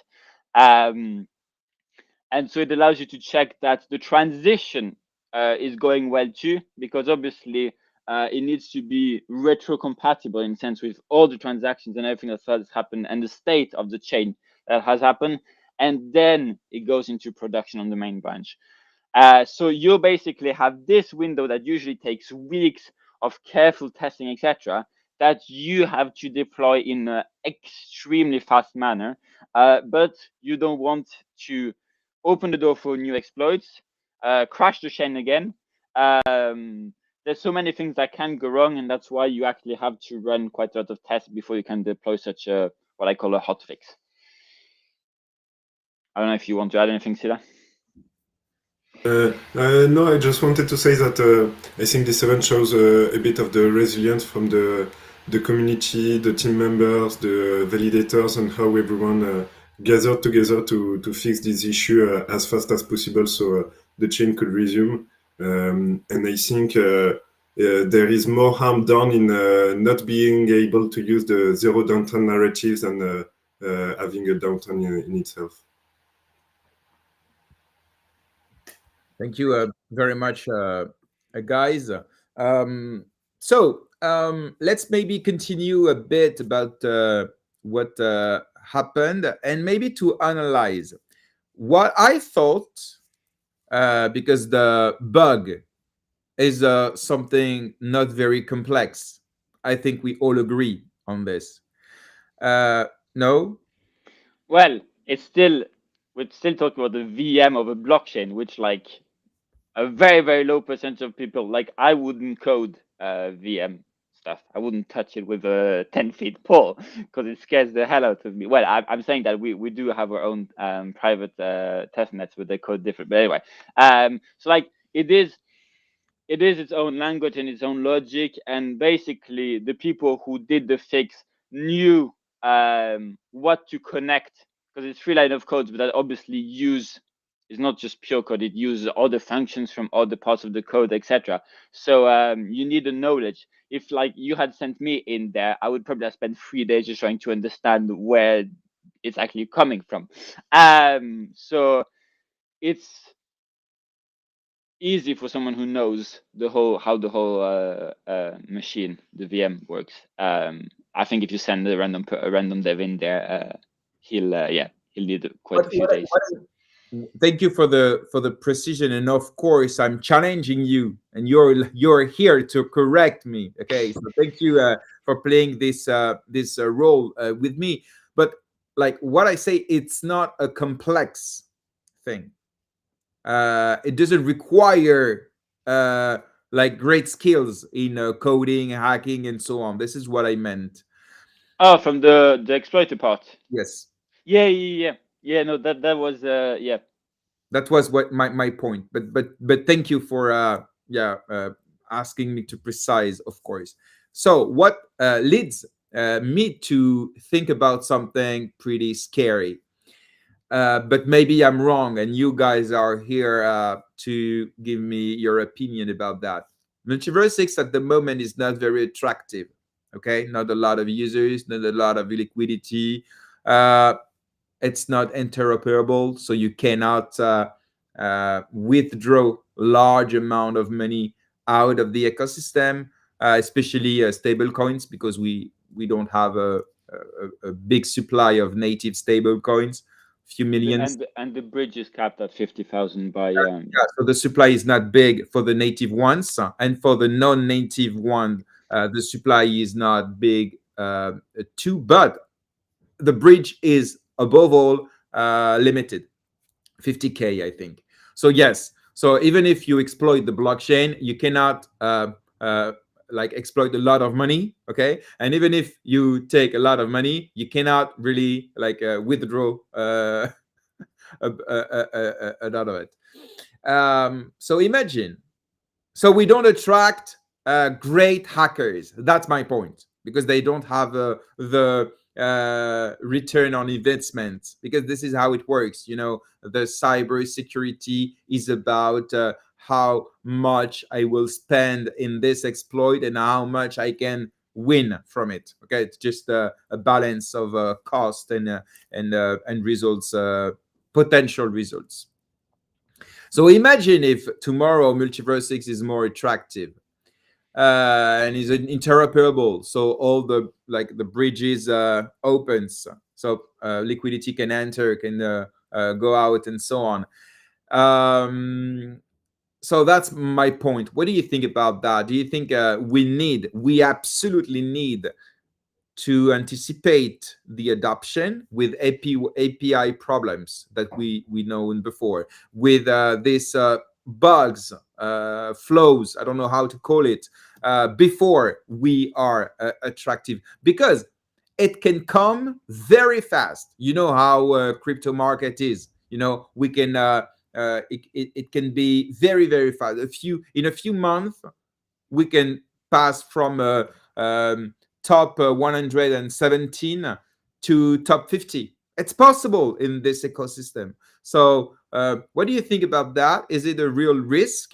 And if yes, what should be done by the foundation? Because in my opinion, it's their job to do it. What should they do to anticipate this adoption that we all want? By the way, who wants to start about this? I can start. I think that adoption or not, security was one of the key elements of MultiversX since the inception. Security for the users and security for the ecosystem. For example, no minimum extraction value or no system like that, where just being on the blockchain, you get your own asset extracted. So I think this exploit is is not a wake-up call, but it just tells us to double down on security, on auditing, on being sure every process is working fine. And even if there is adoption, even if there is no adoption, we have to be full secure. And if there is adoption, even more. But we don't need to wait for adoption to be fully secure, and we have to do everything in our process. And we've seen many chains with bigger problems than this one, not failing and just keep thriving. For example, Solana with several downtimes, or the blockchain with exploits. So I think security is just the key at any moment, be adoption or not. So I think I'll add, and then I'll go back to the API and infrastructure part, GRM, because I think that's a separate topic, but a very interesting one. As you say, like the more you become attractive, the higher you have TVL. So therefore, like the higher there is potential of funds being to steal, the more attractive you become to hackers. But also because you are more attractive in general, you have more devs, and therefore you have more ethical hackers or devs just finding an issue and reporting the issue. So I think it kind of like compensates each other by the fact that like you get more good people, and yes, you get a few more bad actors, but hopefully one outweighs the other. And as we know, like it's very hard to know about security, because most of the time you don't know. Well, if you knew something could go wrong before it went wrong, then you're probably quite a lousy developer. Because if you knew something could go wrong and you didn't fix it, that is laziness. So I think this is scenarios that can happen, as you say. Thankfully, due to the limited bridges, limited tokens being listed on other bridges and other exchanges, it made it quite easily to contain. But also, again, and we already have people who have looked into it. I don't want to say names, but who have checked if there has been several other exploits of that function, and looks like not. But we kind of got lucky in the sense that the person printed that much tokens, because had they like printed like 1,000 here and there from time to time, it could have gone unnoticed for longer. And or if it was actually a targeted attack, the goal was to harm MultiversX, they could have used more aggressive methods. So in all, it is kind of like a fortunate situation and an unfortunate one, if that makes sense. When it comes to the infrastructure, GRM, that is a very good question, but I think that doesn't really come to security. That comes more to the lack of incentives, monetary incentives, again, because of adoptions to offer services of API, infrastructure, etc. on MultiversX. Because we are actually one of the chains which has one of the most generous public APIs, which has kind of backfired, and because therefore a lot of projects use the public API instead of developing their own infrastructure, and that is why we're lacking infrastructure that could have helped for when there's high requests. Because basically, as soon as there's high requests, everyone is bouncing on the same API, creating havoc.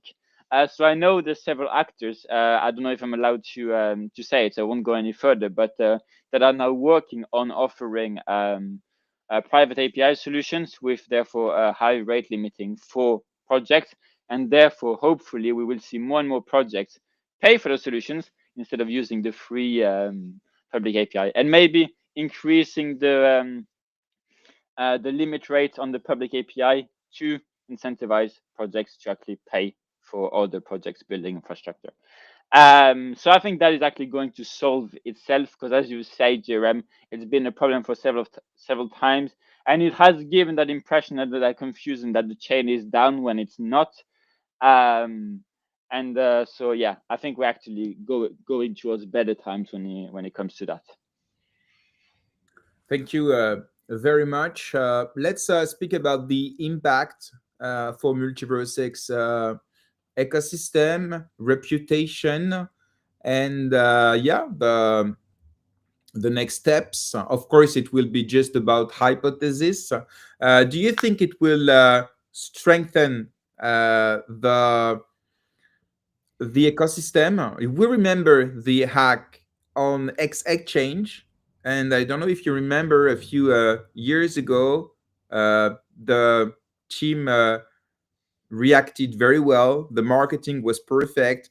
They were explaining what they were doing, like every 2 hours, for example, on Twitter. They organize one or two like AMA on Twitter to answer the question, to reassure the community, and so on. Of course, they made the postmortem thing after, so it was very well handled. And I remember this made the community stronger. Like we are all together in face of this situation that can happen, of course, everywhere. Do you think it will be the same this time? First. Second, do you think there will be delay for Andromeda, Axelar integration, all of things that we are all expecting and they are communicating about for a month now? So yeah, what's your hypothesis about this? Or it will be just fixed and let's move on, and it will not have any like long-term impact on MultiversX? I think for the community itself, it will keep strengthening it, showing that the team is here to fix everything and to react as soon as needed when such an exploit is found. But this will also give some more room to talk for the multiversators. Will criticize the downtime, the lack of security, or whatever. And regarding the future development evolution, I don't think it will delay their release, because everything should already been done for its security. So I don't think that this exploit will have them double down on the security, because it should be already perfect. I hope. Yeah, to just add on top of that, it's how to put it? It's like you're building a castle out of Legos, right? And the update is just adding new bricks on top of something that already exists. So basically, what's found yesterday was a missing brick, to put it simple, at the base of the castle, because it was done a very long time ago, and now they've added that piece back. But it doesn't. What they're adding on top of it is the same, meaning that had they done it before yesterday, had Andromeda gone live before yesterday, it wouldn't have been worse or any better in regards to the exploit. The missing break would still have been there. We would just have built more and more things on top.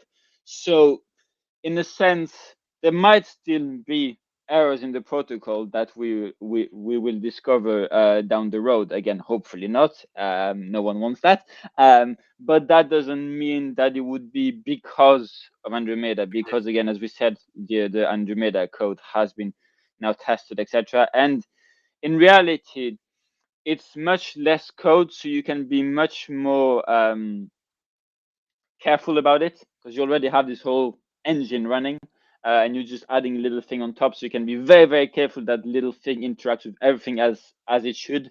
And that's why there's been several patches already on Andromeda to make sure that it is flawlessly working. So it might be a couple days of delay just to make sure that the new fix works with that, etc.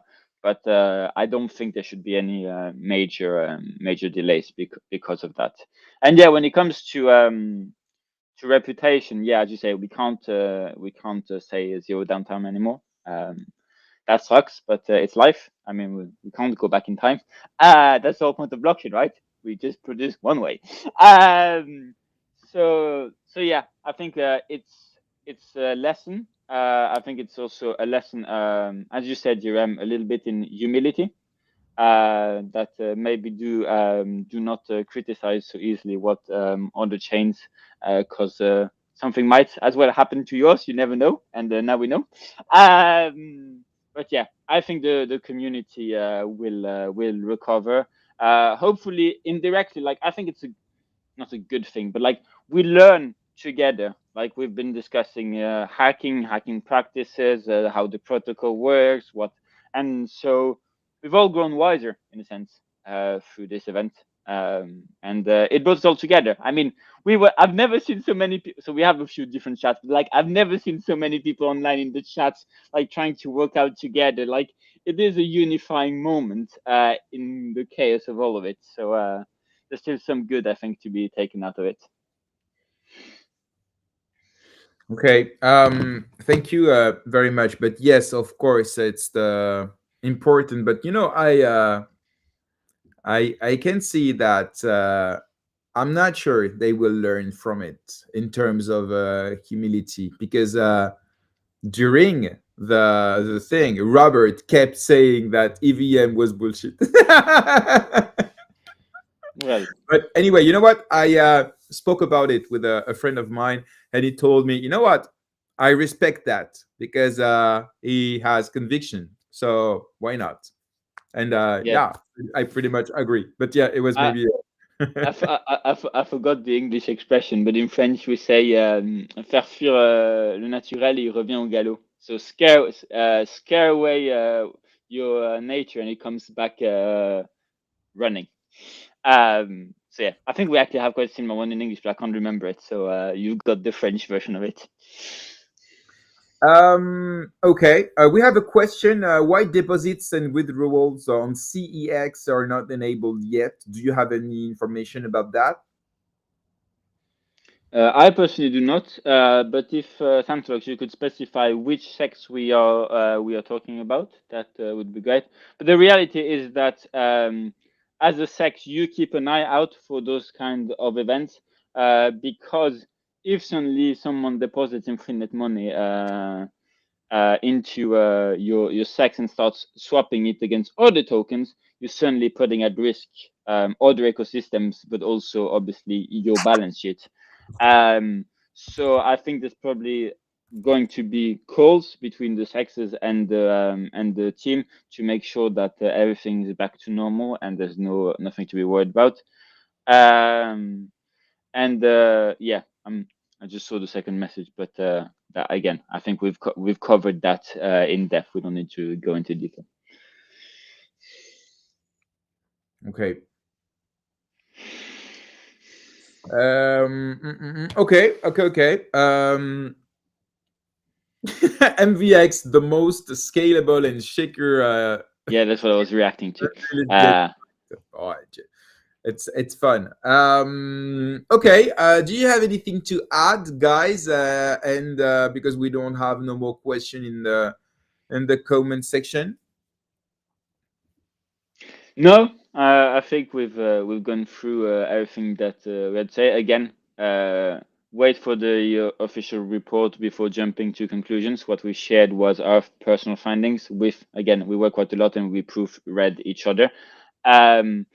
But one of the reasons I really wanted to do this, to be completely transparent with you, is because I want anyone reading the report and that followed this episode today to have the information and the understanding when reading the report. I think that is actually quite useful. And as you said, I think it's a great learning session for everyone involved. Sylla? Yeah, I agree with Joachim. We need to wait for the postmortem and the official information. What we shared was what we saw on the blockchain through the blocks and the API.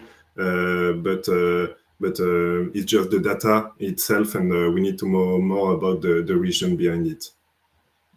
But that's the beauty of blockchain, right? Yeah, We get to see everything as it unfolds.